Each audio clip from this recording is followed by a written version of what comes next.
estructura reproductiva de cada una de los virus o de las clases de hongos.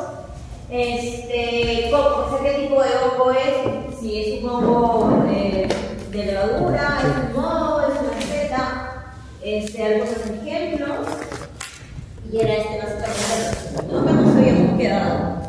El día de hoy ya vamos a entrar más bien un poco a la interacción que tienen los hongos con el hospedero, ¿no? Sobre todo los hongos que van a ser hongos patógenos, porque también hay una interacción entre hospedero hongo que no necesariamente va a ser patógena, también tenemos una asociación con alguno de estos en forma de comensales, que no necesariamente nos causan daño, pero hay algunos que sí, ¿no? Dentro de estos hongos tenemos hongos que van a ser ambientales, ya que son los llamados hongos exógenos, cuando estamos ya hablando de hongos que pueden causar ciertas patologías. Luego tenemos hongos que van a ser hongos comensales, que son también denominados hongos endógenos, ¿no? Que son estos hongos que son parte de nuestra microbiota, ¿no? Entonces, la interacción con el hongo puede darse de dos formas. Una interacción normal, cuando el hongo está en relación de comensal con el huésped, ¿no? En las cuales no necesariamente se va a producir una enfermedad. Pero también hay una interacción de tipo anormal, en las cuales ya se puede producir una patología, ¿no? Cuando ya pueden ser los hongos tanto exógenos, estos ambientales, o los hongos endógenos, estos que son comensales, que bajo ciertas condiciones, principalmente condiciones de inmunosupresión, van a ser las causantes de ciertas patologías, entre otros, ¿no? Hay otros factores genéticos también que pueden ser factores que pueden, ocasionar una interacción anormal y desarrollar patologías, lesiones previas de la piel o mucosa, ¿no? Quizás una terapia muy prolongada por antibióticos también desequilibra esa flora normal. Y bueno, ¿no? También pueden ocasionar estas enfermedades. Una hospitalización prolongada también podría ser la causante de la adquisición de uno de estos hongos que son ya resistentes, como en el caso de las bacterias que son sumamente resistentes, que están en ambientes hospitalarios. Pero también hay una bacteria que un hongo que puede ingresar de esta manera, ¿no? Que viene a ser la cálida, que es de las más comunes, porque cálida también puede estar, contaminando quizás algunos materiales, ¿no? Decimos cuando hay una interacción normal entre el hongo y el huésped, el animal va a estar en condiciones sanas, aparentemente sanas, pero cuando hay una interacción anormal, pues acá sí se va a desarrollar una enfermedad por parte del animal, ¿no? Y lo que luego vamos a observar también van a ser las lesiones, ¿no? Miren un animal quizás sin pelo, o dependiendo mucho del tipo de hongo que sea y de la enfermedad que esté ocasionando. Luego tenemos los factores que van a predisponer a la invasión de hongos, ¿no? Ya hemos hablado mucho de la inmunosupresión, pero también pueden haber otro tipo de factores. Una exposición muy prolongada a dosis altas de esporas también podría vencer este equilibrio, ¿no? Podríamos estar en condiciones normales, quizás, no necesariamente como individuos, pero las dosis altas de esporas sí podrían romper ese equilibrio y nos podrían invadir, ¿no? Los daños a los tejidos previos, una piel constantemente húmeda, ¿no? Lo que pasa muchas veces con los deportistas que tienen casi siempre el pie protegido con la piel y con la zapatilla, y el deporte está sudando constantemente, es una piel constantemente húmeda, y lo que provoca muchas veces el famoso pie de atleta, ¿no? Luego tenemos la antibioticoterapia prolongada, los defectos inmunológicos, estos que son, ya de enfermedades congénitas, quizás, algunas condiciones neoplásicas, ¿no? También muchas veces llevan a la inmunosupresión, ya sea por tratamiento o ya sea por propio de la neoplasia, del proceso de la enfermedad, ¿no? Hay razas que son más débiles que otras, más predisponentes que otras, porque tienen, otras condiciones. Por ejemplo, ejemplo, a nivel de piel, estos animales que tienen la piel muy laxa, muy húmeda, como los Shar-Peis, ¿no? Suelen desarrollar, digamos, con mayor frecuencia enfermedades causadas por hongos en piel. Y las malas nutriciones también, ¿no? Doctora, una pregunta, ¿sabe usted de que algún hongo produzca también así una neoplasia? Solamente es como que un factor como porque esos pacientes son inmunosuprimidos. ¿El qué? Si algún hongo ha causado alguna neoplasia o no. Si un hongo causa una neoplasia, no, más bien el hongo ya cuando está la neoplasia instaurada, porque la neoplasia es una enfermedad debilitante, ¿no? Porque es como un tejido parasitario por parte del huésped. Entonces, al consumir nutrientes, energía del huésped, el huésped queda debilitado y esa debilidad hace más propenso al huésped para que pueda ser afectado por un hongo. Entonces, pero no necesariamente un hongo puede provocar una neoplasia, pero sí te puede afectar más fácilmente. Es diferente con los virus, porque hay virus que sí pueden provocar neoplasias, ¿no? Porque estos son, digamos, otros organismos que funcionan diferente. Entonces, las afecciones que se van a ocasionar por los hongos tienen también ciertas terminologías técnicas, ¿no? La llamada micosis viene a ser una enfermedad o una afección por parte de los hongos microscópicos, ¿ya? Luego tenemos otra terminología que es la micotoxicosis. Una micotoxicosis es una afección, pero por parte de las sustancias metabólicas que producen ciertos hongos, ¿no? Y esas sustancias metabólicas se llaman micotoxinas. Hay ciertas micotoxinas que cuando invaden, digamos, un producto alimentario, por ejemplo, en una mazorca de maíz, ¿no? Que se ve invadido por algún tipo de hongo, no necesariamente el hongo es el que va a causar la enfermedad, sino ese hongo produce ciertas sustancias metabólicas que los va a dejar, digamos, contaminando ese maíz, y luego cuando tú te comas ese maíz, ¿no? Te puede provocar una micotoxicosis, ¿no? Que es la enfermedad producida también por la sustancia metabólica por parte del hongo, denominada las micotoxinas. Como tal, esto no necesita entrar al organismo como para que produce las toxinas o en el exterior. No, tú ya te comes la toxina. Okay. Donde se van a depositar las toxinas es en el producto alimenticio, ¿no? Que puede ser diferente. No es como en el caso de las bacterias, ¿no? Las bacterias sí van a depositar sus toxinas dentro del huésped, necesariamente, en este caso. Luego tenemos el micetismo. El micetismo viene a ser una afección por parte de los hongos macroscópicos, ¿no? Esas intoxicaciones por el consumo de estos hongos macroscópicos se denomina micetismo. No es micosis, no es micotoxicosis tampoco, más bien es el micetismo, porque el que te va a causar el daño es el consumo del hongo directamente. En cambio acá estamos consumiendo la sustancia metabólica del hongo, es más bien como algo indirecto, no directamente el hongo es el que te causa la enfermedad. Y también se pueden producir ciertas alergias cuando, sobre todo en las personas que son muy susceptibles digamos, a diferentes tipos de alergias por parte de las esporas, ¿no? de muchos de los hongos ambientales. Entonces, esas vienen a ser una de las afecciones por parte de los hongos, ya sea directamente o indirectamente. Pero dentro del grupo de las micosis, que es lo que más vamos a describir, las micosis vienen a ser, decíamos, la enfermedad provocada por el hongo microscópico, ¿no? Esta micosis viene a ser una enfermedad de tipo infecciosa por parte de los hongos y pueden afectar cualquier parte del cuerpo, cualquier parte del organismo.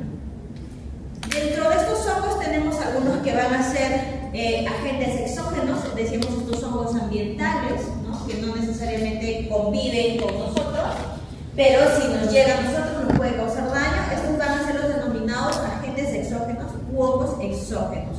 Pero también hay cierto tipo de hongos que nos pueden producir micosis, que van a ser los llamados hongos endógenos, y que vienen a ser aquellos hongos que son parte de nuestra microbiota, ¿no? Parte de nuestra mucosa, ¿no? A estos hongos se les conoce como endógenos, que son parte de nosotros también.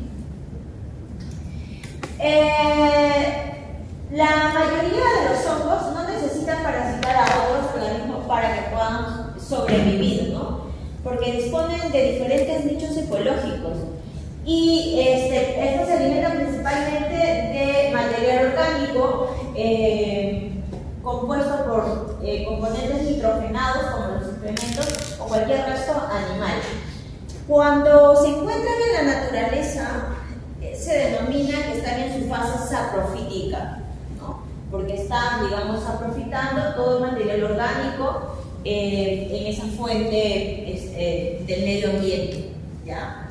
Hay ciertos hongos que bajo la fase saprofítica, digamos, viven en el medio ambiente y luego pasan a otra fase, que es la fase parasitaria, que es aquel hongo que tiene esa capacidad de producir una enfermedad, es decir, cuando ya está dentro de un huésped parasitando, ¿no? Acá está, digamos, en condiciones normales, pero en el medio ambiente, ¿ya?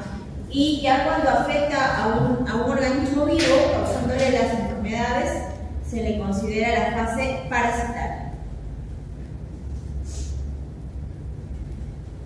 Entonces, un hongo puede tener dos formas, decíamos en la clase pasada, ¿se acuerdan? Un hongo puede ser levadura o puede ser filamentoso y a esta condición se le dice que es un hongo dimórfico, por las dos formas que puede adquirir. Pero también estamos viendo que pueden ser difásicos, o sea, un mismo hongo puede tener su fase de saprofítica, es decir, estar en la naturaleza, saprofitando, y su fase parasitaria. Y a esta condición se le conoce como difásicos, ¿no? Aquellos hongos que tienen esa capacidad, hongos difásicos. Las enfermedades que van a ser relacionadas con los hongos, tenemos hongos que invaden ciertos tejidos. Los tejidos superficiales, cuando son invadidos por los hongos, se les conoce como micosis superficial, ¿ya? Es decir, esos dermatofitos que vimos en la práctica de la semana pasada, la enfermedad se le conoce como una micosis superficial.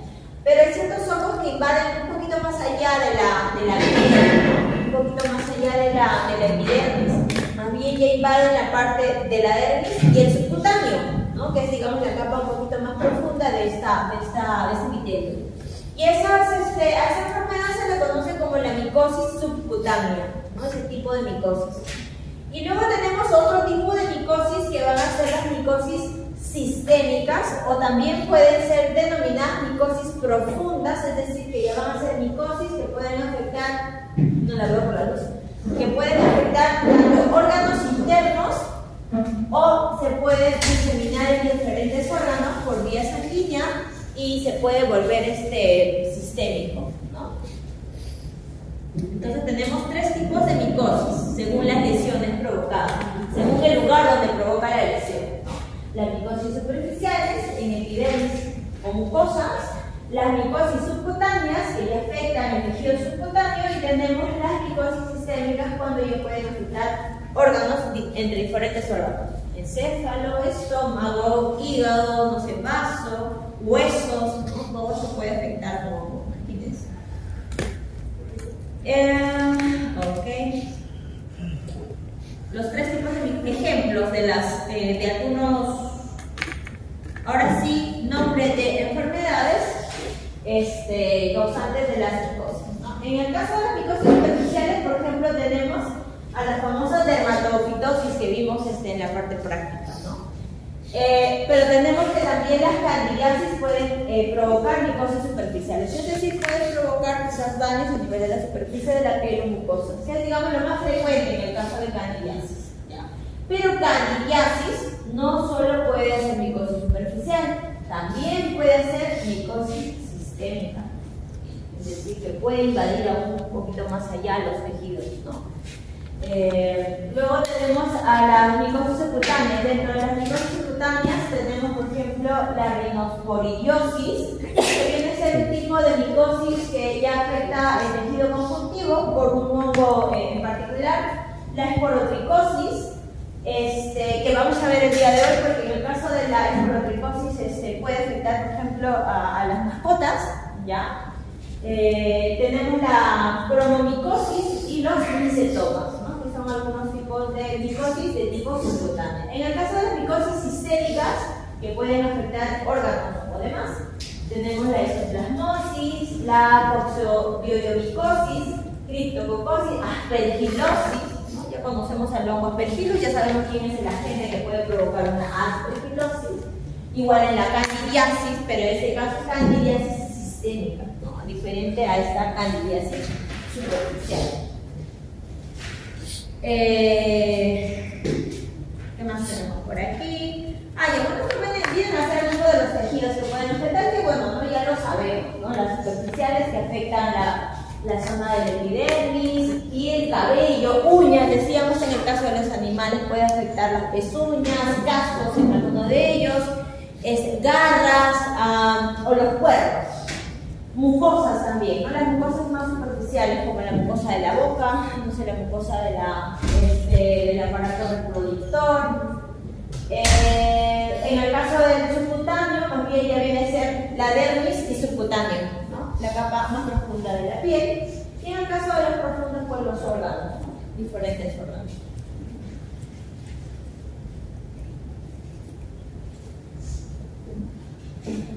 Los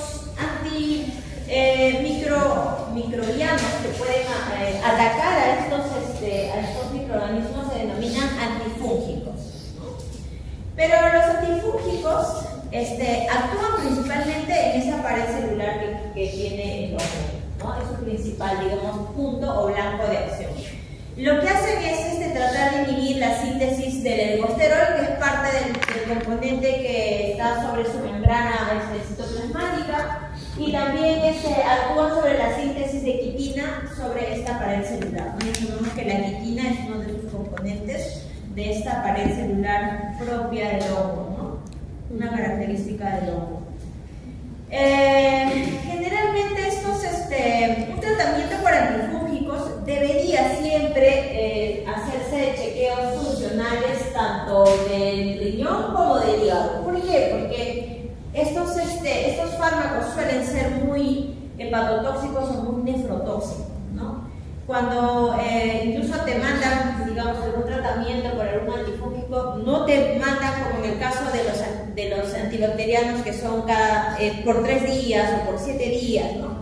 Seguidos, ¿no? En el caso de ellos es una vez a la semana, por lo máximo, porque son muy tóxicos, para un poco apoyar al cuidado del riñón y del hígado. Y dependiendo del tiempo en el cual uno va a dar el tratamiento, pues siempre hay que hacer este chequeo, ¿no? De la función urinaria o de la función hepática, y también mucho va a depender del paciente, de qué tipo de paciente estoy tratando, ¿no? Del caso también. Los fármacos de primera generación, tenemos por ejemplo las famosas anfotericinas, que solo son, digamos, administradas por vías intravenosas, son muy buenas, pero son muy tóxicas. Las de segunda generación ya son aquellos antifúngicos que ya tienen diferentes formas de administración, ¿no? Algunos son por vía oral, algunos son por vía tópica, ¿no? Por hecho en cremitas. Digamos, las primeras experiencias con el uso de estos fármacos de segunda generación han sido probados en animales. Una vez que se aprobó en animales, se vio que funcionó, ya ahora se usan en humanos también, ¿no? Es bastante frecuente administrar fluconazol, ketoconazol o itraconazol en el caso de las personas y animales también. La última generación que está ahora muy de moda es la terbinafina. Es un fármaco que actualmente se está usando con mayor frecuencia cada vez, porque ha pasado de que ahora los hongos también han provocado resistencia ante los de segunda y primera generación, ¿no? Entonces ya tenemos ahora la de tercera generación. El gran inconveniente de la terbinafina, que puede, digamos, funcionar muy bien, es que también es bastante tóxico.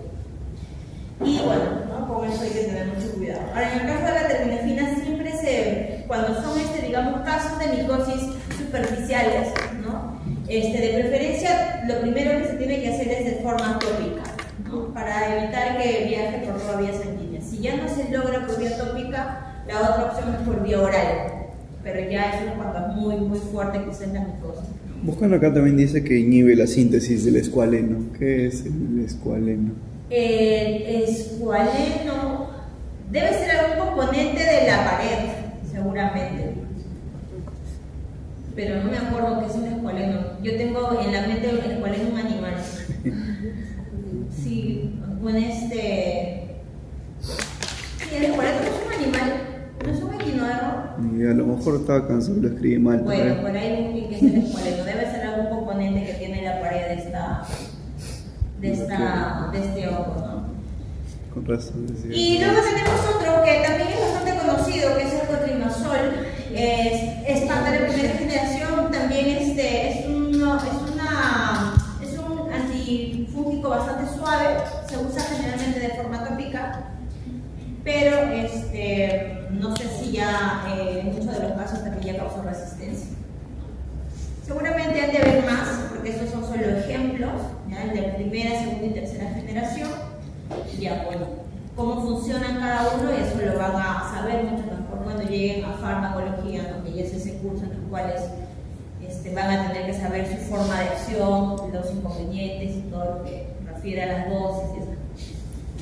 Esta es la primera parte que no hemos culminado la primera clase la semana pasada. Con esto terminamos esta parte. Ahora sí nos vamos a las micosis como tal.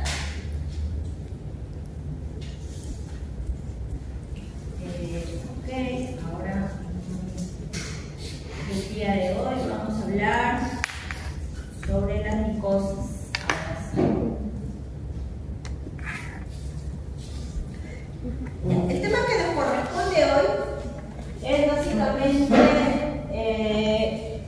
ya enfocarnos en las enfermedades provocadas por los hongos microscópicos. Entre ellos tenemos la micosis superficial, por dermatofitos, entre otros hongos que pueden hacer esas micosis superficiales, las micosis subcutáneas, y luego vamos a hablar sobre algunos casos de levaduras de interés veterinario. Las levaduras también son bastantes especies, pero vamos a ver algunas de las más frecuentes en veterinario. Entonces, cuando uno habla de micosis, como en cualquier otro caso, siempre hay que hacer como una especie de seguimiento cuando uno va a abordar un caso de micosis, ¿no? Lo primero que hay que saber de una micosis es el agente etiológico, ¿no? Dependiendo del agente etiológico, muchas veces los casos pueden variar. ¿Por qué? Porque cada agente etiológico, en el caso de los hongos, puede tener diferentes formas de estar quizás en la naturaleza, o quizás ser endógeno, no exógeno, ¿no? Y sus metabolismos pueden variar un poco. Entonces, lo primero que hay que hacer es conocer el agente etiológico, ¿ya? Género y especie, si fuera posible, a veces no siempre, ¿no? Pero por lo menos algunas otras características, como por saber si es un hongo bifásico o si es un hongo dimórfico, ¿no? Luego también tenemos que saber qué forma tiene en su fase saprofítica, porque pasa de que en una fase saprofítica está en una forma, de levadura o de filamentoso, y cuando pasa a la otra fase, que ya es la peligrosa, en su fase parasitaria cambia de forma, ¿no? Entonces, eso hay que conocer por parte del hongo, y eso es solo teoría, ¿no? Su morfología, en ese caso, cuando está en esa fase saprofítica. Otra cosa que hay que conocer, si este hongo exógeno o endógeno, ¿no? Hay hongos endógenos que también pueden hacer las dos fases, ¿ya? Pero cambian de forma, ¿no? En su fase saprofítica está en una forma, y en su fase parasitaria está en otra forma, pero habitando solo el cuerpo del huésped, ¿no? Otras características que hay que conocer de la fase saprofítica de un hongo es que factores climáticos y geográficos son los más favorables, ¿no? Como para un poco saber el caso, porque no siempre todos los casos los vamos a tener en todas las partes del mundo, depende mucho también del área y del lugar. ¿Dónde se encuentra en la naturaleza? O sea, si se encuentran en las malezas, si se encuentran en las heces de los animales, si se encuentran en cavernas, ¿no? Eso también hay que conocer. Su distribución distribución geográfica, en qué partes del mundo es más frecuente encontrar ese tipo de hongos. Los grupos de riesgo, es decir, quizás aquellos huéspedes que podrían estar en contacto con estos hongos, ¿no? Dependiendo de dónde viven, qué actividades hacen, ¿no? Estos son los grupos de riesgo. Cómo se adquiere, es decir, cuál es el mecanismo de infección, cuál es la vía de ingreso de este hongo, qué parte del hongo es la parte infectiva, ¿no? Generalmente la parte infectiva del hongo vienen a ser las esporas, ¿ya? Pero en algunos hongos las hifas también son infectivas, ¿no? Entonces eso hay que conocer del hongo cuando está en su forma saprofítica. Cuando está en su forma parasitaria, digamos la otra forma que hace, acá ya viene la parte más bien del abordaje al huésped, ¿no? Al paciente. A veces pasa de que cuando pasa su forma parasitaria en alguno de los hongos cambia de forma. Cuando era saprofítico era filamentoso, y cuando ya esté en el huésped, ¿no? Ya bajo otra temperatura, bajo otro pH, otras condiciones, pasa a la otra forma, a la forma de levadura, ¿no? Cuando ya está en la forma de levadura, pues hay que conocer su ruta patogénica, ¿no? Cómo ingresa, quién va a ser, digamos, el primero que va a salir a la defensa de ese microorganismo, qué lesiones se van a provocar a nivel histológico. Generalmente comienzan con granulomas, que son unos agregados celulares agrupados en formas circulares, ¿no? Eso viene a ser como una descripción histológica, que son más que nada células inflamatorias, lo que se agrega alrededor de la levadura que está en esa lesión. ¿Qué manifestaciones clínicas voy a observar por parte del huésped, verdad? Pueden ser dolor, dependiendo del órgano también, ¿no?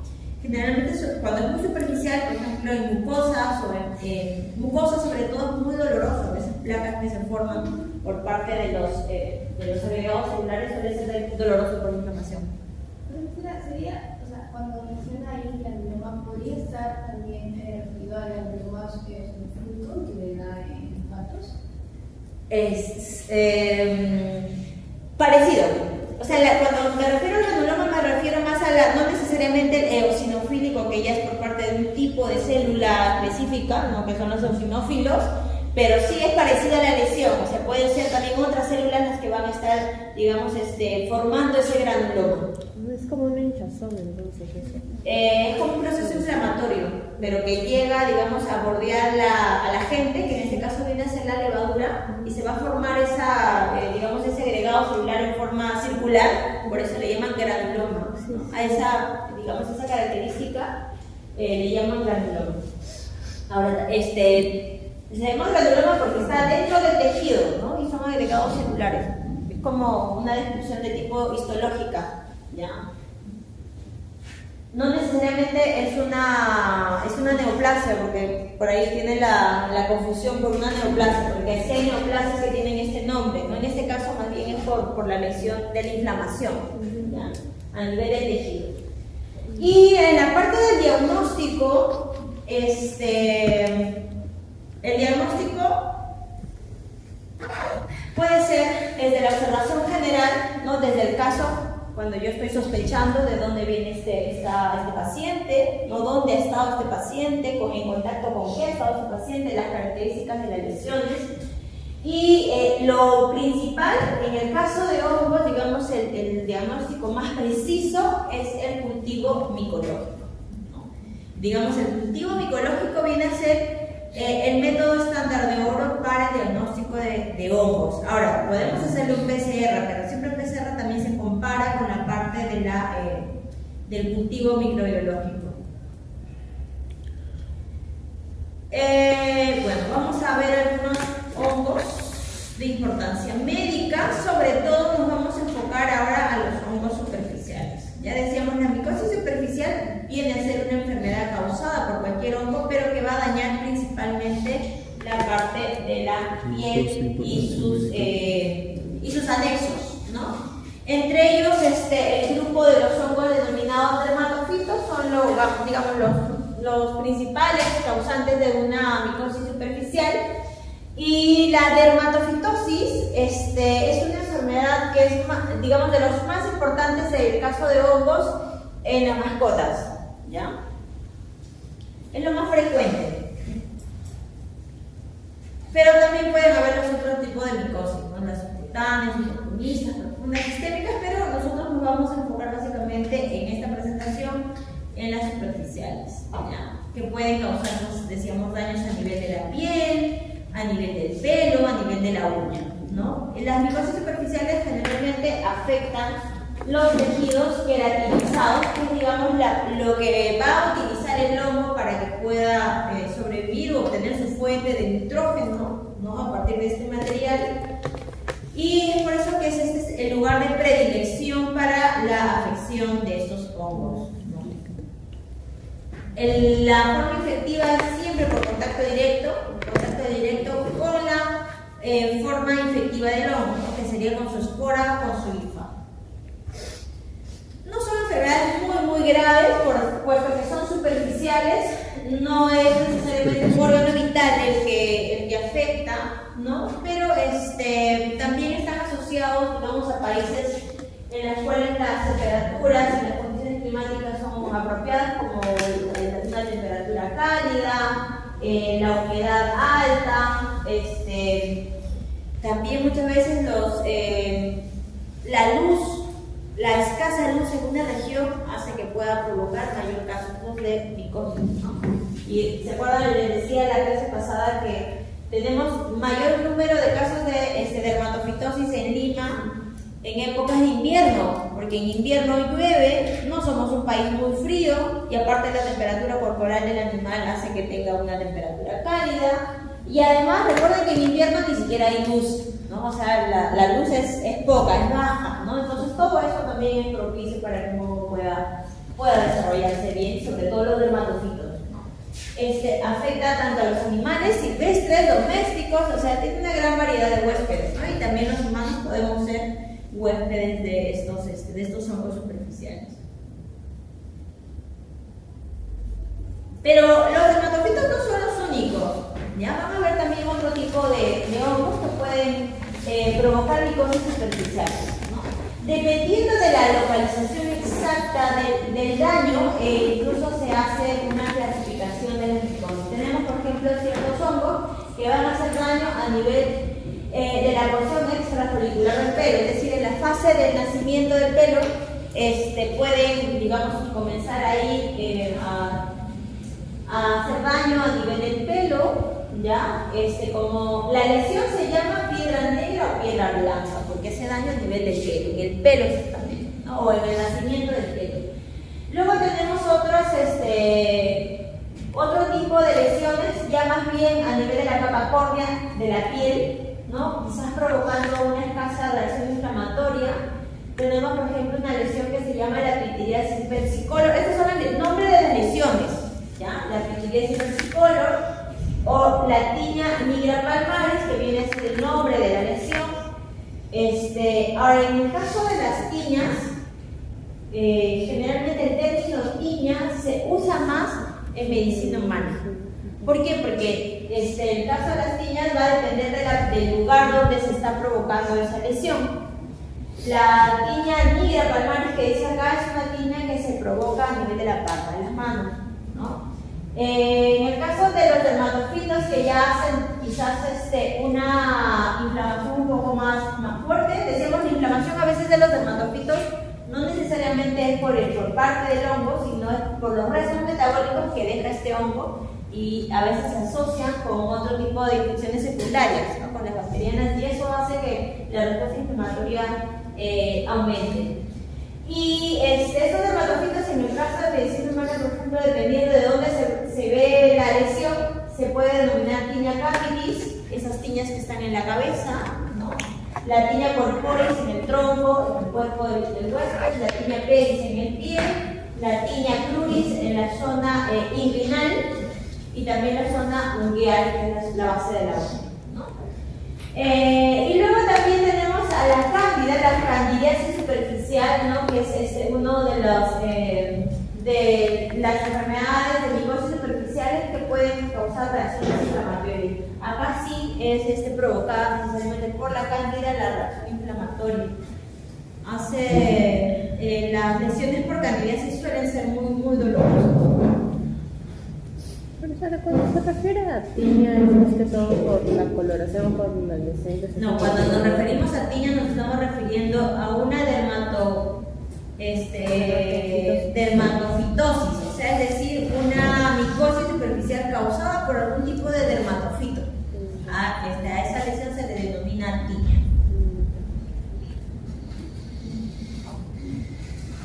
Estos van a ser sus agentes etiológicos. ¿No? Habíamos visto el nombre de las enfermedades, cómo se les llama, y miren, estos van a ser sus agentes etiológicos. Y entonces la piedra negra está la piedra cortal, es el nombre del hongo.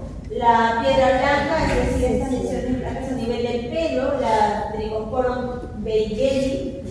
Versicolor, Pityriasis versicolor, la malacesia. Ya, malacesia también hace otro tipo de lesiones, pero hay una que se llama la versicolor, que es provocada por esta levadura. Tenemos la tiña negra palmaris, que es la Xófila webneri. Los dermatofitos causantes de las tiñas, ya conocemos los tres géneros, que los habíamos visto, Microsporum, Trichophyton, Epidermophyton. Y en el caso de candidiasis, el más común, Candida albicans, ¿no? También es el más común en el caso de micosis superficiales. Se puede ver a esta especie. También hay otras especies de cándidas que en condiciones oportunistas pueden causar daño, pero digamos la más frecuente es la albicans. En el caso de animales, los dermatofitos son los más importantes causantes de micosis superficiales, ¿no? Las características de los dermatofitos ya los conocemos, los hemos visto en la parte práctica. Son hongos que decimos desde la parte microscópica están conformados por hifas hialinas, es decir, hifas sin pigmentación. Son hifas septadas, no sé la descripción, y además cuentan con macroconidios y microconidios, cuya espora al momento de liberarse se denomina artoespora. ¿Se acuerdan? ¿No? La semana pasada hemos visto eso. Parasitan principalmente el tejido queratinizado del huésped, puede afectar tanto a los animales como al hombre, y también se pueden provocar la zoonosis en este caso, ¿no? Y utilizan a la queratina como fuente de energía.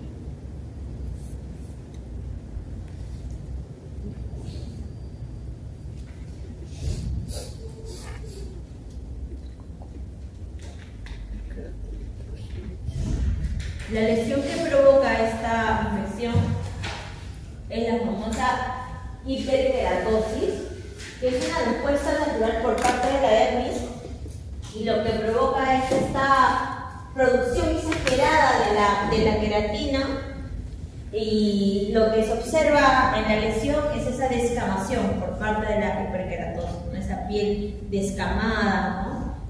Aparentemente reseca, por causa de esta hiperkeratosis. Están asociados principalmente a agentes oportunistas. Las condiciones ambientales también van a ser factores que pueden desencadenar una dermatofitosis, condiciones nutricionales por parte del huésped, ¿no?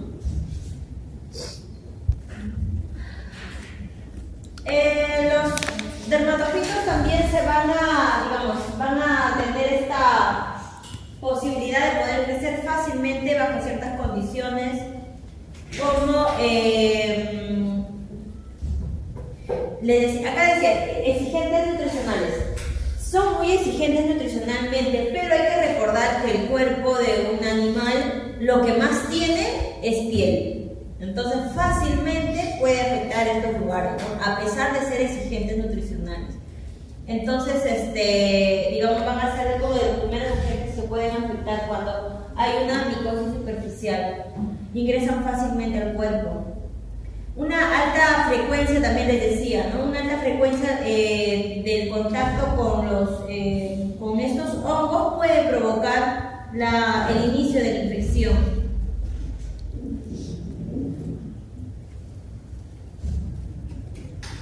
Estos restos metabólicos que dejan también puede provocar una hipersensibilidad en algunos casos, y esto es lo que provoca también la inflamación, ¿no?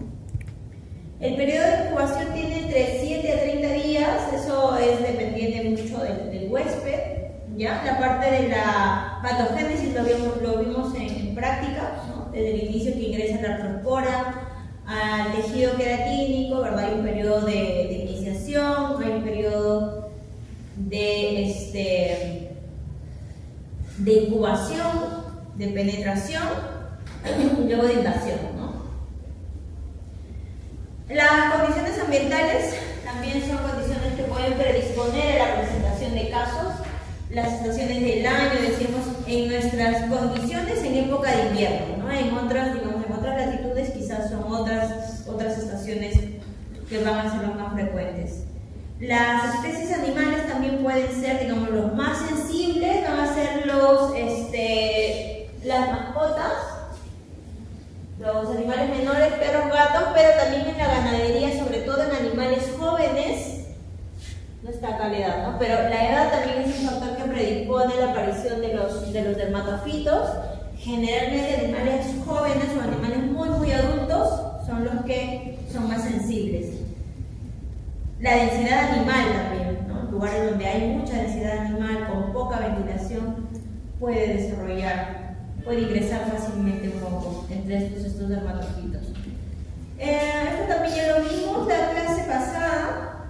Los géneros que conforman al grupo de los dermatofitos son solo 3, ¿no? Tenemos el microsporum, al tricofito y al epidermofito, de las cuales los que afectan a los animales van a ser microsporum, tricofito, y los que afectan al hombre van a ser los 3, ¿no? Microsporum, tricofito y epidermofito, de las cuales los 2 primeros pueden ser zoonóticos, más no el último.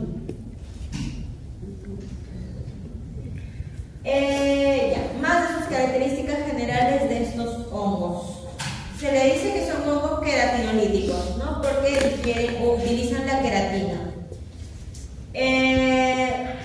Esto ya lo vimos, Tienen una reproducción de tipo asexual, por eso también se les dice que son hongos imperfectos, ¿no? Porque de estos hongos no se conoce su fase de reproducción sexual, solo la asexual, ¿ya? La familia de todos estos hongos, de los dermatofitos, es decir, que tienen esta reproducción asexual, es la familia, taxonómicamente se le conoce como la familia Arthrodermataceae. No sé cómo se pronuncia en latín, creo que la E al final no se pronuncia, pero esa es su familia. De las cuales, tanto Microsporum como Tricofito pueden tener, digamos, 2 estados, o sea, pueden ser fase saprofítica y fase parasitaria. Recuerden que decíamos los hongos tienen 2 fases: saprofítica, cuando están saprofitando en la naturaleza, en este caso que son exógenos, y parasitarios cuando ya están parasitando a algún huésped, ¿no? Viviendo de algún huésped.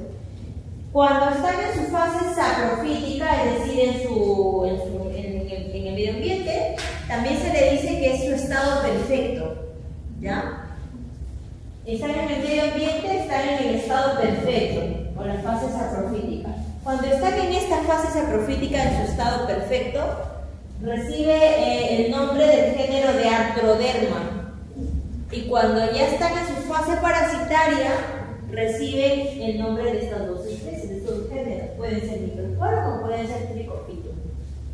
Cambia de nombre, ¿no? La taxonomía es así de complicada en el caso de ellos, porque les decía el otro día que hay muchas cosas de los hongos que recién se están comenzando, digamos, a describir, ¿no? A descubrir. Entonces se ha descubierto de que a partir de las artrodermas que se conocían en el medio ambiente, eran más bien estas las que provocaban el desarrollo de Microsporum y Tricofito pero cuando están en el huésped. Entonces es un mismo agente, ¿no? Solamente que todavía se sigue usando la descripción antigua. Pero sí me están entendiendo de lo que les estoy hablando, ¿no? ¿Sí? ¿Se entiende? ¿Cómo dijo que era la fase imperfecta? O sea, Arthroderma es perfecto, o sea, su fase... Es la fase saprofítica.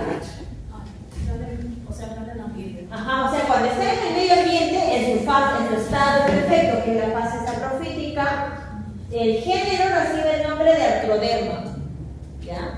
Y ya cuando están en su fase parasitaria, pueden desarrollar microsporum o pueden desarrollar tricofitum. Cambian de nombre, siguen siendo el mismo género, cambian de nombre y cambian de fase también, porque esta es fase saprofítica y esta es fase parasitaria. ¿Ya? También entonces adoptan el nombre del epidermofito, pero el epidermofito también, claro, pero es en el caso de los humanos. Y es por eso que se les conoce a estos hongos como hongos bifásicos, tienen dos fases. ¿Serán hongos monomórficos o dimórficos? ¿Tendrán las dos formas? Las dos formas, dimórficas, creo. O sea, ser levadura y ser filamentoso. Estos, estamos en dermatofitos. Estos no, estos son solo filamentosos. Solo tienen sus dos fases, pero siempre van a ser filamentosos, tanto en el huésped como en el medio ambiente. Son monomórficos.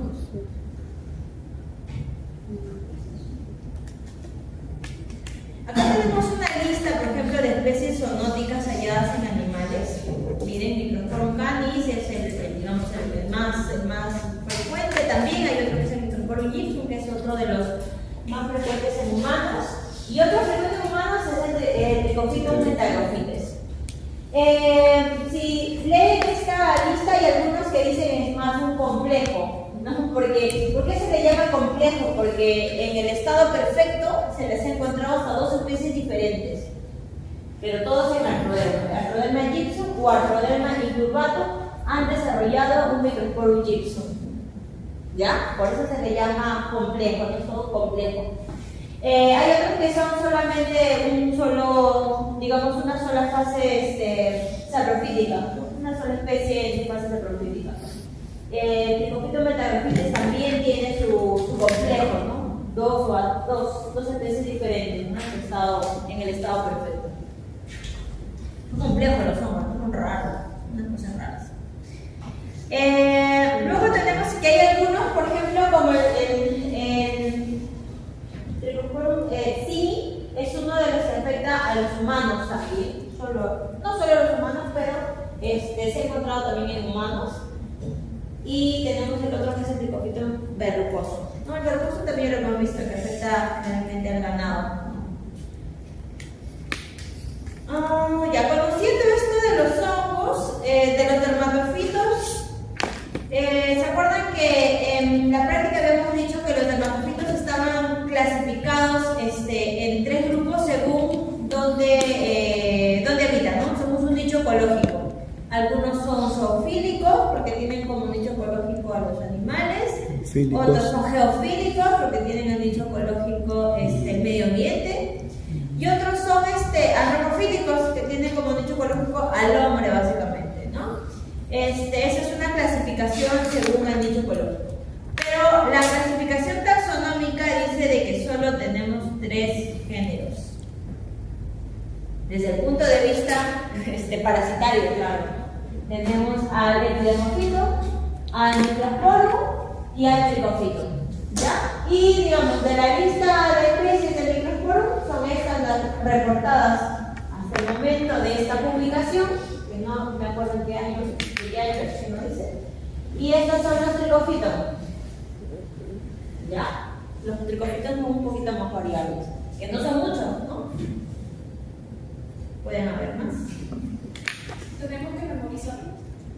Los que tienen que memorizar son los más frecuentes. Entre los casos más complejos, canis, que hemos estado siempre conversando, gypsum, que es otro de los más frecuentes, otro por ahí que es el equino, en el tricofitum, el metaglophytes es de los más frecuentes, donde está metaglophytes, allá arriba, verrucosum. Y por ahí algunos son un poco más específicos, ¿no?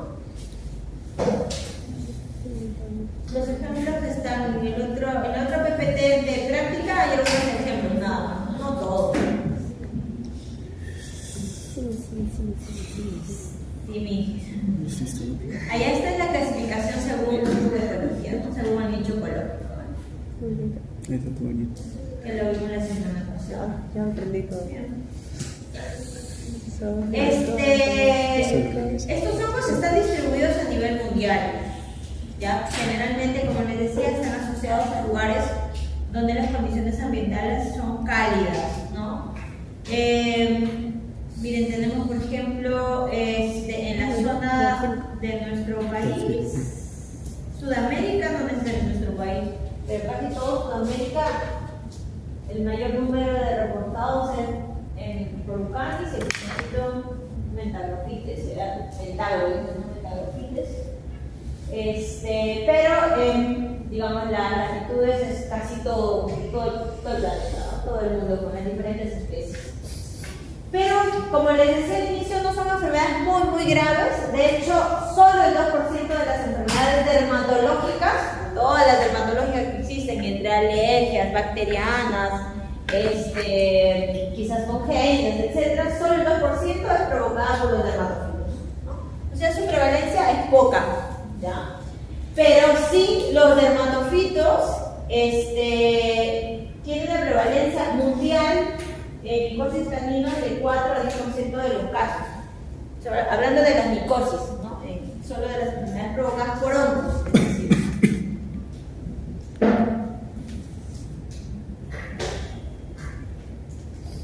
Ahora, al parecer acá no, que no es muy frecuente, pero en nuestro país es frecuente. Siempre van a encontrar por ahí su casito de perrito con su lesión ahí provocada por un dermatofito. Entonces, sí deberíamos considerarlo como dentro de nuestros diagnósticos diferenciales cuando tenemos casos de dermatitis.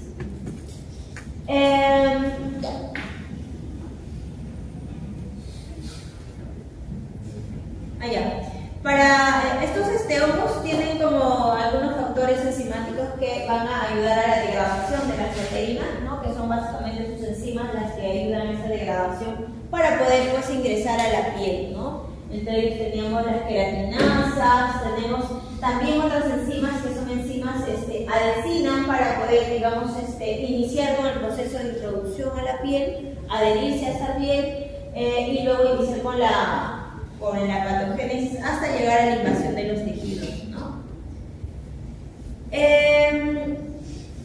Algunos factores predisponentes tenemos, digamos, agrupados en dos tipos de factores. Los factores predisponentes por parte del huésped y factores predisponentes por parte del medio ambiente, ¿no? De condiciones externas al huésped. Según el huésped, tenemos, por ejemplo, la edad, ¿no? Les decía, la edad es un factor que va a predisponer a las enfermedades, a la dermatofitosis. Animales muy jóvenes o muy adultos son más predispuestos porque ya la inmunidad en los jóvenes está en desarrollo este sistema inmune y en los adultos ya está en declive, entonces pues cualquier otra enfermedad oportunista puede afectarlos. Las razas también, ¿no? Las razas hay ciertas razas que son más predisponentes, ¿no? Les decía el otro día, el gato que es más predisponente viene a ser el Devon Rex, que es un gato que no tiene mucho pelo, pero sin embargo es el más susceptible a la dermatofitosis. Y en el caso de los caninos, la raza más susceptible a la dermatofitosis es el Yorkshire, ¿no? El sexo, ¿ya? Generalmente, ¿qué sexo creen que sea el más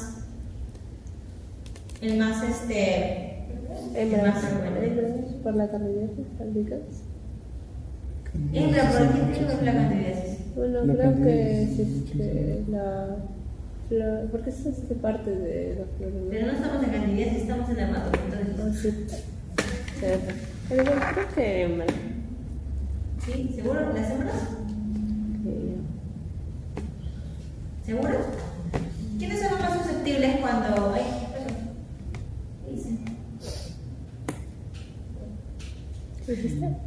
¿Acá está normal? Sí.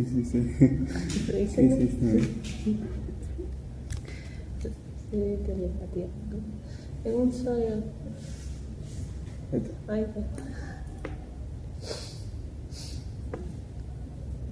Ay, es que estoy moviendo la mesita y se mueve la mesa y se mueve esto. Ya. ¿De qué sexo creen que sea el más sensible, el más susceptible a una dermatofitosis o una micosis?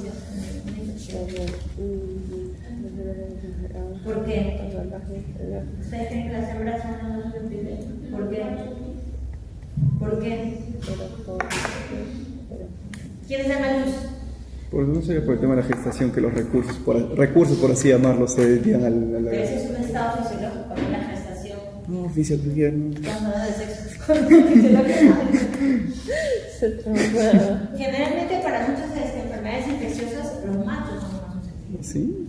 Más que las hembras. Bien, los estrógenos son las que nos van a proteger contra las infecciones. Ya les tocaba ya. En el caso de los machos siempre, ¿no? Son los más delicaditos. Mi mamá decía, no, los varones son muy delicados porque tienen menor tolerancia al dolor, por el tema de las hormonas, ¿no? Y también cuando se hacen trabajos, por ejemplo, de provocar enfermedades a los animales y poder hacer estudios, ¿no? Digamos, tratamientos y observar todas estas cosas, se suele preferir usar hembras, porque digamos hay mejor reacción inflamatoria, son de carácter más tranquilo para su manejo, son más resistentes, entonces siempre se suele trabajar con hembras. Pero también depende mucho de qué tipo de estudio, ¿no? Si quieres buscar otras cosas, pues ya puedes usar machos también. En caso del problema con las armas, entonces es su causante o algún causante. ¿Quién causa las armas? La sarna es un ácaro. Eso es de zoología, sabemos quién causa las armas, ¿no? Sí. ¿Tú no llevas algo conmigo, no? Ah, ya, no, la sarna es provocada por un ácaro, que es otro tipo de agente, es un parásito, es un animal, es un artrópodo, un animalito. En cambio, este es un hongo, ¿no? Es de otro reino. Luego también vamos a ver que ciertos estados inmunológicos van a ser predisponentes por parte del huésped, como en el caso de los gatos que a veces tienen enfermedades infecciosas como las leucemias, como los VIH, ¿no? Que son enfermedades que afectan directamente el sistema inmune del animal, pues eso los va a predisponer a muchas infecciones. La diabetes mellitus, que ahora hay más casos de diabetes mellitus en el caso de los perros, por ejemplo, ¿no? Cada vez está aumentando por estos malas condiciones nutricionales que se le dan, o ya nacen de por sí con su diabetes, ¿no? Como en el caso de nosotros. La leishmaniasis, que viene a ser una enfermedad provocada por un protista flagelado, y más que la leishmaniasis necesariamente el tratamiento de la leishmaniasis es el que va a afectar el sistema inmune, ¿no? Porque el tratamiento de la leishmaniasis es básicamente con corticoides y eso es lo que baja la inmunidad, ¿no? El corticoide es un fármaco que altera el sistema inmune de los huéspedes. Y los tratamientos por ciclosporinas, que también son agentes inmunosupresores para quizás ciertas enfermedades inmunológicas que son usadas, podrían también susceptibilizar al huésped, ¿no? a cualquier infección. En el caso de las condiciones externas, ¿no? La densidad animal viene a ser un factor muy importante, es decir, muchos animales en un espacio reducido pues predispondría a la mayor facilidad de poder adquirir cualquier infección, entre estos los hongos. El clima, decíamos climas húmedos, climas cálidos, ambientes oscuros, ambientes con poca ventilación, ¿no? Provocarían quizás un aumento en el número de casos, ¿no?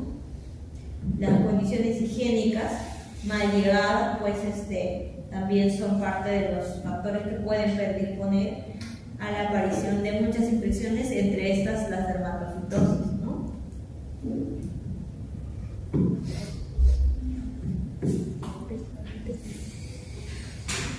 La transmisión puede ser por contacto, decíamos por contacto directo, puede ser contacto directo con un animal infectado, puede ser contacto directo con el medio ambiente, porque recordamos que hay algunos que son geofílicos, y cuando las esporas son transportadas por el aire, ¿no? O por algún otro fomite, también y me pongo en contacto con ese material contaminado, me podría provocar una dermatofitosis, ¿no? Y bueno, ya casos clínicos de dermatofitosis lo vamos a abordar en práctica, ya para para que la aftosis es lo más importante de los casos de micosis en los humanos. También hay otros, ¿no? Pero digamos es de lo más importante. La candidiasis también es otro importante. La candidiasis lo vamos a ver hoy y luego lo vamos a ver en la siguiente clase también, en otra condición. ¿Preguntas, chicos? Pasamos a otra micosis entonces, si no hay preguntas. Ahora vamos a ver las micosis subcutáneas. Decíamos, la micosis subcutánea es esta enfermedad por los hongos que van a afectar el tejido subcutáneo de la piel, es decir, ya atravesó epidermis, dermis, hipodermis y ahora está en el tejido subcutáneo. Pueden ser, estas micosis subcutáneas pueden ser diferentes cursos, pueden ser agudos, subagudos y en algunos casos se pueden hasta convertir en casos crónicos. También puede, digamos, si es muy grave, muy invasivo, estos hongos subcutáneos pueden llegar incluso a afectar los órganos adyacentes a este tejido cognitivo, como por ejemplo los huesos, la médula ósea, e incluso llegar a afectar los pulmones, ¿no? Ya cuando el caso es muy grave. Ya para que lleguen los pulmones es porque el caso es muy grave, ¿no? La infección se da principalmente por traumatismos, es decir, por funciones, pueden ser por parte de las espinas de ciertas plantas u otros materiales punzocortantes como las astillas de las maderas o lugares que tengan, digamos, que sean muy puntiagudos, ¿no? Principalmente las plantas son como las más asociadas para los casos. Miren este gatito. No, lo más probable es que en el caso de los animales que son muy curiosos, como los gatitos, a veces se pinchan o vienen todos pinchados con las plantas, vienen hasta con sus espinas, no sé si les ha pasado a ustedes, que vienen todos, se van a pasear y regresan todos espinados, ¿no? Entonces eso puede provocarles quizás una micosis subcutánea. Dentro de las micosis subcutáneas decíamos la esporotricosis es uno de los más frecuentes en animales, pero también hay otras como los micetomas o la cromoplasmomicosis, que también es otra micosis subcutánea. El caso del gatito que vemos acá es una esporotricosis. Vamos a ver entonces la esporotricosis, que es la micosis subcutánea más importante en medicina veterinaria. Esta micosis subcutánea es de tipo granulomatosa porque las lesiones que vamos a ver por causa del hongo son estos agregados granulomatosos a nivel subcutáneo. ¿Ya? Puede ser de curso agudo o crónico y afecta principalmente, digamos, las extremidades o las zonas del rostro, ¿no? Porque ellos saben que curiosean y pueden pincharse con las plantas. Pueden ser lesiones solamente, digamos, de un solo flujo, pueden ser multifocales, pueden ser múltiples, ¿no? Dependiendo de cuántos pinchazos haya recibido este animal, ¿no?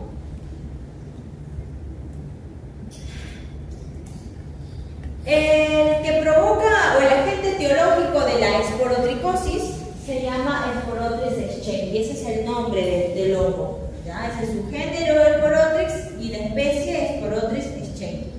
Este es el que causa la esporotricosis. Este hongo es un hongo de tipo exógeno, es decir, lo obtenemos del medio ambiente, ¿no?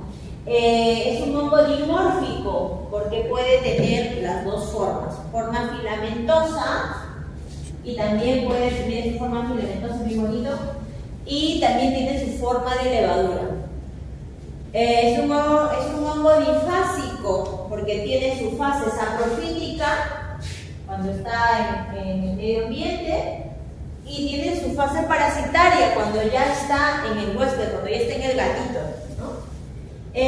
Los grupos ocupacionales de riesgo en el caso de las personas o las mascotas que conviven con esas personas van a ser los floristas, aquellos que manejan plantas puntiagudas, los madereros, los horticultores, carpinteros y los cazadores de armadillos, que no sé si hay alguno que se dedique a esa actividad necesariamente. ¿Por qué los cazadores de armadillos o los que están en contacto con estos animales? Porque Los armadillos son, digamos, tienen a este hongo como parte de su microbiota, ¿no? De su piel.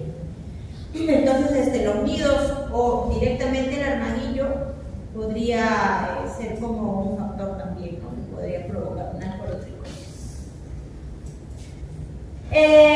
La otra forma, la forma de levadura que tiene, la levadura en su fase parasitaria tiene la forma de levadura, ¿ya? Y la levadura suele ser en forma de cigarro, es decir, es una levadura alargada con forma de habano, ¿no? No, en esta no está, pero más adelante vamos a ver una fotito de la levadura de Sporozoite. Los factores de virulencia que tiene este hongo, bueno, tienen enzimas adhesivas para poder adherirse a los tejidos, ¿no? Su pared celular también va a ser, digamos, una estructura que le va a brindar resistencia al hongo, y entre ellos también muchas enzimas degradadoras de proteínas, ¿no? Proteasas, o directamente provocar daños a nivel de los tejidos, provocando necrosis.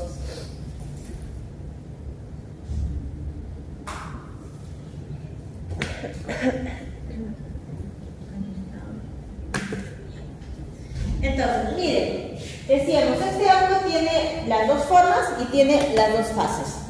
En su fase saprofítica, cuando está en el medio ambiente, es un hongo filamentoso. Esa forma que vemos ahí es un hongo que ha sido obtenido a partir de su fase saprofítica.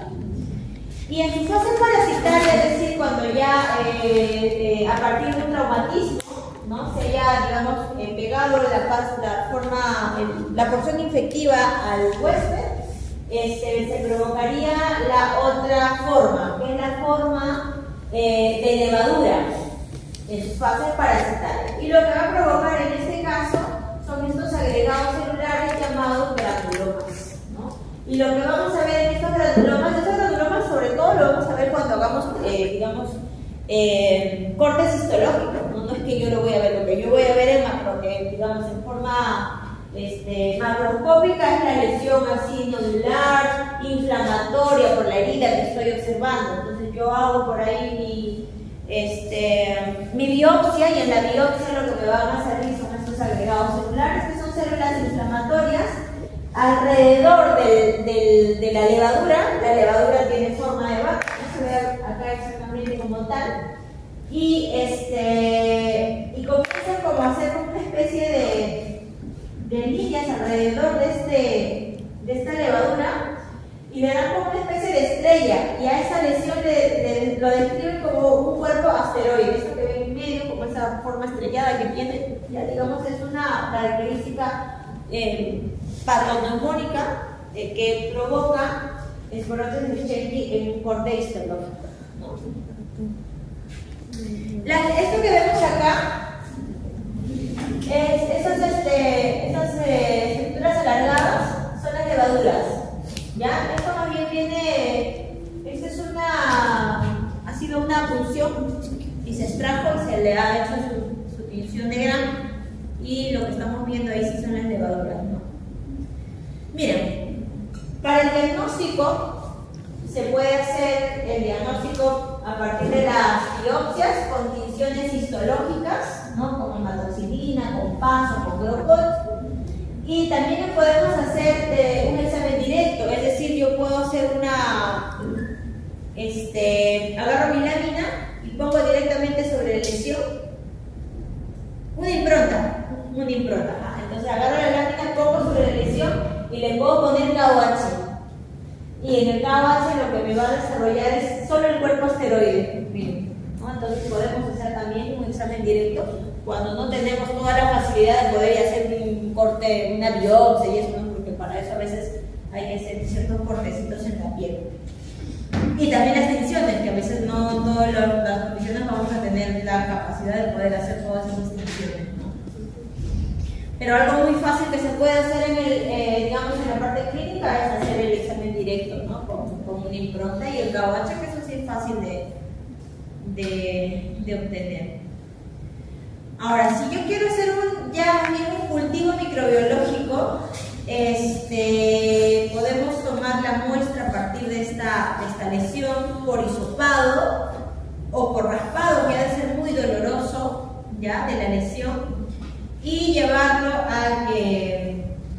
a las placas de cultivo. Y digamos, si yo le pongo condiciones a este hongo de 37 grados centígrados, lo que voy a desarrollar en 2 a 4 días es su forma parasitaria, su forma de levadura. ¿Por qué en 37 grados me desarrollaría la levadura? Temperatura ambiente. Por el tema de que es una condición adversa, como tal, cuando es fase adversa se generan las levaduras. Porque están por la temperatura corporal, ¿no? Decíamos, cuando llega al cuerpo cambia levadura, ¿no? Entonces es por eso que cuando yo, digamos, en el laboratorio yo le puedo provocar las dos formas, ¿no? Si yo le doy 37 grados, voy a desarrollar su forma de levadura. Pero si yo le doy la temperatura de ambiente, voy a desarrollar su forma filamentosa. Entonces se puede jugar eso en el laboratorio y poder tener también resultados, ¿no? Miren esa forma de abajo, con la tinción. Este es más bien de un raspado, ¿no? Este no es directamente de la colonia de la levadura. Miren esa colonia rugosa, bucoide, que es de la levadura, ¿no? Miren la colonia de la forma filamentosa, acá así, ¿no? Polvosa, algodonosa, con una superficie quebradiza, ¿no? Acá está otra temperatura de 2 a 4, acá más días, de 7 días en adelante, en 24 grados centígrados podemos desarrollar su forma saprofítica, sus fases saprofíticas y forma filamentosa, ¿no? Entonces, hay ciertos hongos que podemos, en el laboratorio, nosotros, dependiendo de lo que estemos buscando, podemos desarrollarle la forma, ¿no? Y hacerle el diagnóstico, que sea más preciso así. Vamos. Y en la fase filamentosa, cuando yo lo llevo a la tinción, hoy vamos a hacer tinciones, ¿no? Todavía no hemos hecho las tinciones con los hongos, hoy día vamos a hacer, vamos a hacer la tinción con azul de lactofenol. Y la forma reproductiva que tiene este hongo son los conidios. Miren, todos estos conidios que se están formando con hifas hialinas arcadas, ¿no? Forma filamentosa.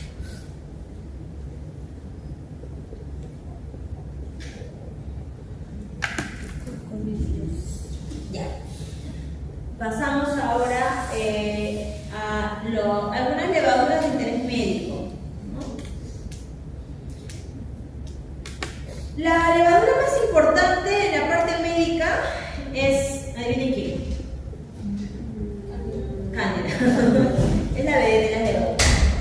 Siempre le digo que la vez porque es el ejemplo y la que siempre le damos la vuelta a la Cándida. Cándida es una levadura de tipo oportunista porque es un agente endógeno. ¿Por qué? Porque Cándida es parte de la microbiota de la piel y mucosa. Y en condiciones oportunistas sí puede provocar micosis, ¿no? Micosis superficiales que estamos viendo el día de hoy y también micosis profundas cuando ya el caso es un poquito más avanzado. La especie más frecuente que causa, provoca enfermedades micóticas es la Cándida albicans. Hay otras cándidas también, hay la Cándida tropicalis, la Cándida clavata, hay otra que comienza con no me acuerdo, pero hay una gran variedad de cándidas, pero esta es la más frecuente, ¿ya? La albicans. Está asociado a lesiones a nivel del tracto digestivo, comenzando desde la boca, esófago, incluso en las aves se ven lesiones a nivel del preestómago, del estómago muscular, del estómago glandular. También se ha visto asociado a lesiones respiratorias y a lesiones genitales, ¿no? Que también es bastante frecuente, sobre todo mamíferos. Es un hongo anamorfo. ¿Por qué es un hongo anamorfo? Porque solamente también a este hongo se le conoce su reproducción asexual.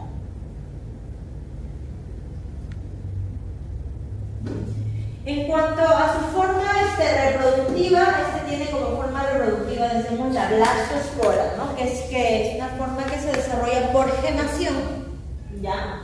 Es un hongo también, al igual que Sporotrix, es un hongo dimórfico, dimórfico térmico, porque dependiendo de la temperatura al cual yo lo conserve, puede cambiar de levadura normalmente o a su forma filamentosa, ¿no? Si la pongo a otras condiciones. ¿En qué temperaturas Cándida hace levadura?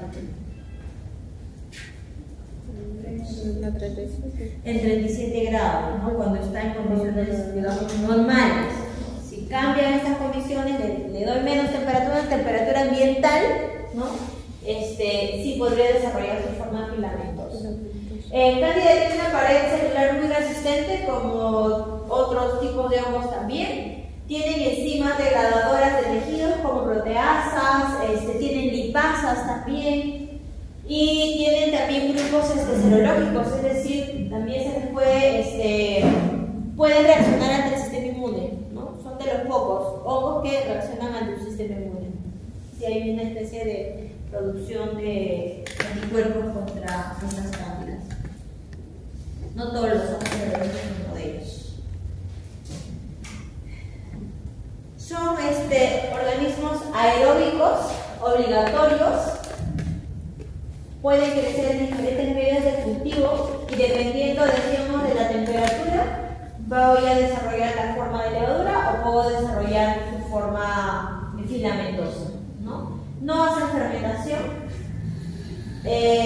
no son muy selectivos para poder desarrollarse en algún medio como tal, ¿ya? Crecen fácilmente, incluso pueden crecer en agares que se usan para bacterias, ¿no? También pueden crecer. En un agar nutritivo, por ejemplo, que es el más común para bacterias, puede crecer tranquilamente.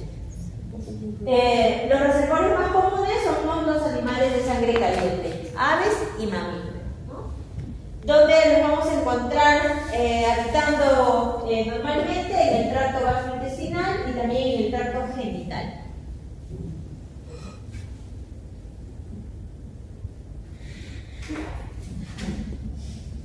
¿Dónde estará acá la lesión? No sé si logran ver las lesiones en la mandíbula inferior de esta ave. En la parte del pico. ¿Le ven? La parte del pico.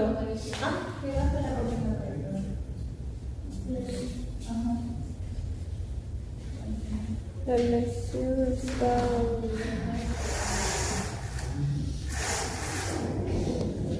debajo. Al inicio, es puntitos que están ahí en... Se ve más en la punta del pico, pero también hay los puntos que hay alrededor. Son rupturas de la mucosa y es una lesión ya no se ve, hace ser un animalito muerto, porque cuando están frescos se ven puntos blanquecinos. Ah, no, sí son blancos, acá se ven blancos. Ahí ya no se ven tan blancos, pero son las lesiones, esas placas blanquecinas que suelen salir en la boca a veces cuando hay mucho estrés. Son parecidos también en ellos, esas aftas. A veces cuando comemos mucho dulce también te sale tu afta, ¿no? Porque tanto dulce desequilibras ahí la microbiota y la cándida se aprovecha. Miren, en el caso de los cultivos en agar saburó, en condiciones de temperatura corporal, 37 grados aprox, forman estas colonias blanquecinas, de bordes irregulares, es más, parece que se estarían juntando o apachurrando unas entre otras, ¿no? Esa es una característica de las colonias, ¿no? De las colonias de cándida en su forma de levadura.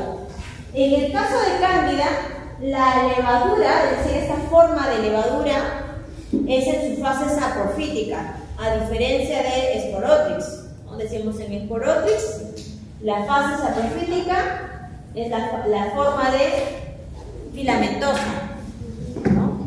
Y la en la fase parasitaria hace la forma de levadura.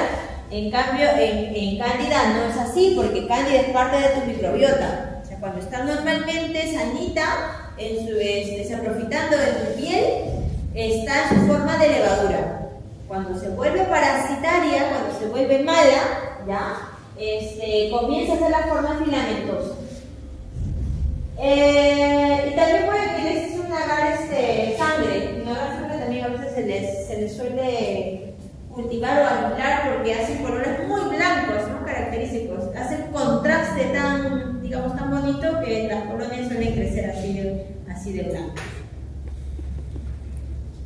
Algunos factores de virulencia, algunos ya los hemos mencionado, se tienen adhesinas, incluso pueden también formar biofilms, ¿no? Que son estos tejidos, estas moléculas polisacáridas que hacen que se confluyan no solamente levaduras, en este caso también pueden participar las bacterias en esta formación del biofilm, proteasas, que son enzimas que degradan proteínas, incluso tienen neuraminidasas y glicoproteínas. Las neuraminidasas son unas enzimas que actúan a nivel del no me acuerdo exactamente el nombre del punto exacto a nivel celular, es el ácido hialurónico, no me acuerdo si es el hialurónico u otro ácido, pero lo que hace es, digamos, salir de la célula e entrar a otra, ¿no? Digamos, esa es la función de la neuraminidasa.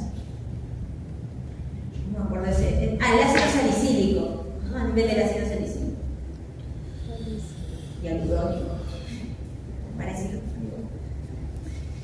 Las especies que pueden ser afectadas por una candidiasis, las más comunes son las aves, se han visto casos en porcinos también, en las aves sobre todo a nivel del tracto digestivo, ¿ya? Y además provocan mortalidades considerables, ¿no?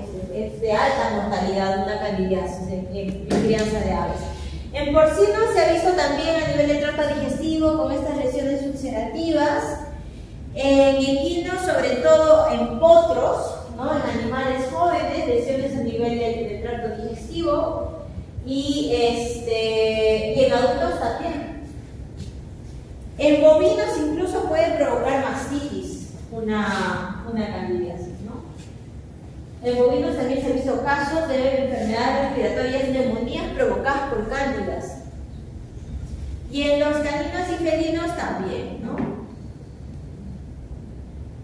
Ahora, Cándida lo vamos a dejar acá, ¿ya? Porque Cándida lo vamos a volver a ver la próxima clase y vamos a saber un poquito más sobre este agente, ¿ya? Pero ya al menos ya sabemos su parte morfológica, cómo es que su característica microbiológica que tiene Cándida, ¿no? Que es un dimórfico, que es unifásico y que a nivel de la piel puede provocar estas lesiones blanquecinas, estas plagas blanquecinas, ¿no? Ya es. Uy, ya, lo vamos a dejar acá. Nos quedan dos levaduras. Criptococos, que también es una levadura importante en medicina veterinaria, y malacesia, ¿no? Que son todos los que también son